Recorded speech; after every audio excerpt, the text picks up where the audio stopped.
When you were doing this, were they already done switching over to diesel engines? No, we had a little like coffee pot switch engine at Tupelo for a long time. It was before we got a diesel.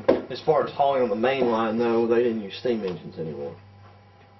Yeah, well, we had diesel a long time on the main line before they did away with all the steam and switch engines at places like Tupelo and around. Then they finally got the diesel, small diesel switch engines. But what was your first real promotion, and to what position was it to? well, I was promoted to a conductor in about late 50s, somewhere late 50s. I was promoted to conductor. And once in a while, you'd get called out as conductor. What was the conductor's job? Well, he was more or less in charge of the train. He carried the way bills and wrote up all the way bills and everything. And you'd be sure that the flagman did what he's supposed to do. If he stopped, he'd go back and flag. And so just whatever needed to be done, Did you tell the engineer what needed to be done? Well, not necessarily. They all knew what to do, but you was in charge of the train, you know.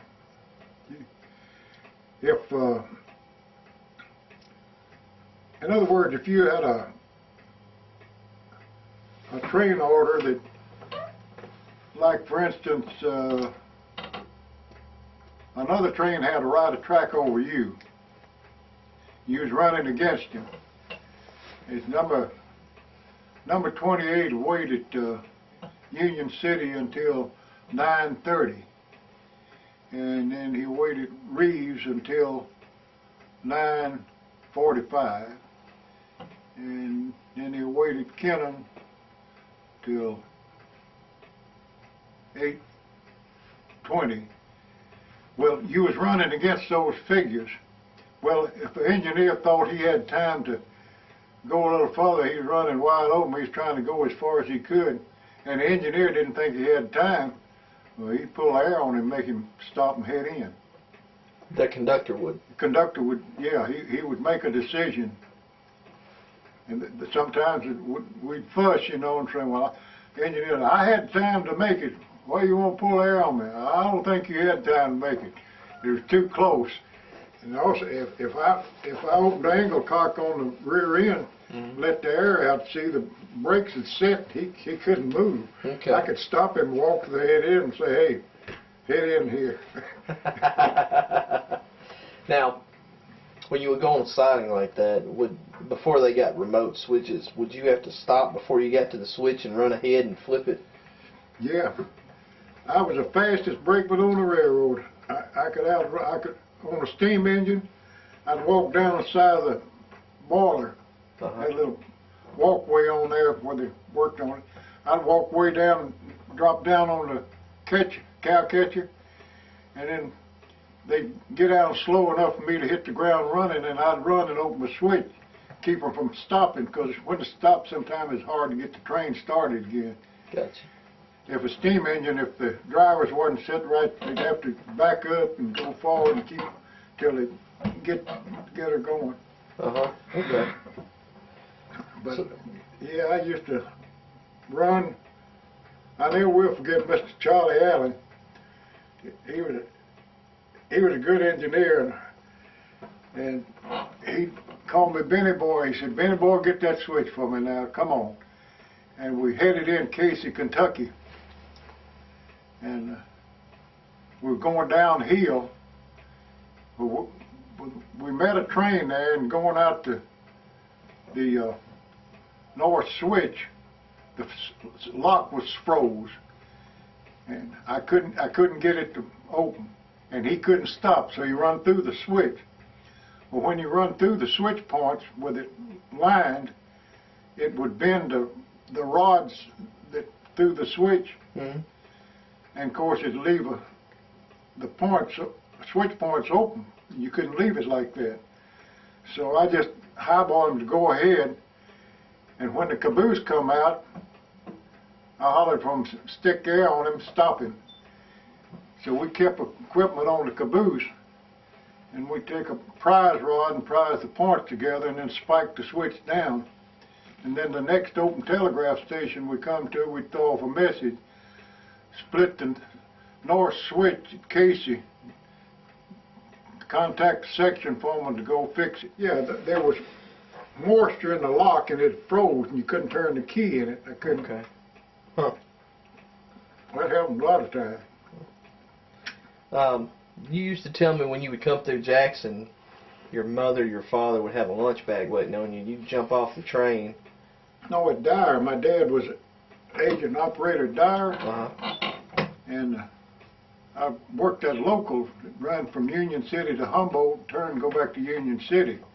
We switched all the industries between Humboldt and Union City.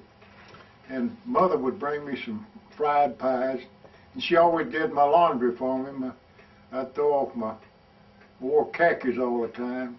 I'd throw them off, she'd wash them and hand them up to me.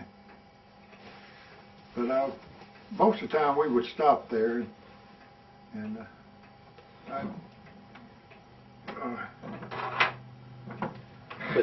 see them nearly every day. And sometimes we'd eat lunch there. I'd run up to the house and eat lunch. Mother'd have lunch ready for me. I remember one time you saying that the train wouldn't be stopping, but you would get off, run. It didn't want to stop, but to get off, you'd have to jump off with it going something like 20 miles an hour and run. Yeah. Yeah, getting on and off fast, like I've got on trains running so fast that I grabbed the grab iron and the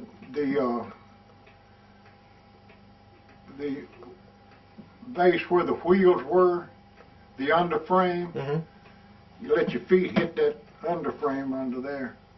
I was real active when I was young. And I could get on and off fast. They didn't have all these little safety regulations like they do now. No. Matter of fact, after I retired, before Ben Jr. passed away and retired, he was working on the Norfolk and Southern. He said, Dad said, you couldn't stand it now. He said, they stop for us to get off and stop for us to get on. They won't let you get on with the train moving. They're that safety conscious, you know.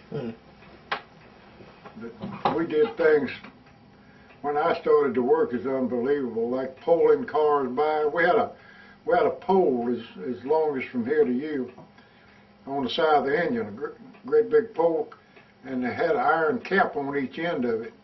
And a lot of times you'd get in a predicament where a car would be fouling another track, but you couldn't move it.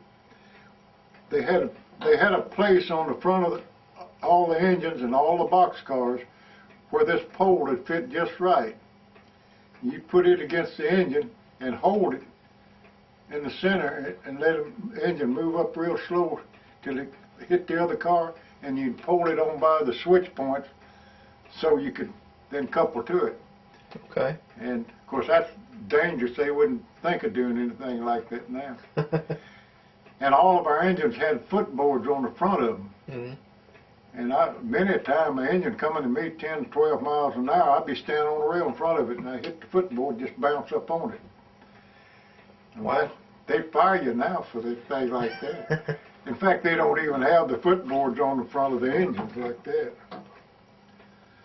But see, we did a lot of switching industries and all, but now they don't.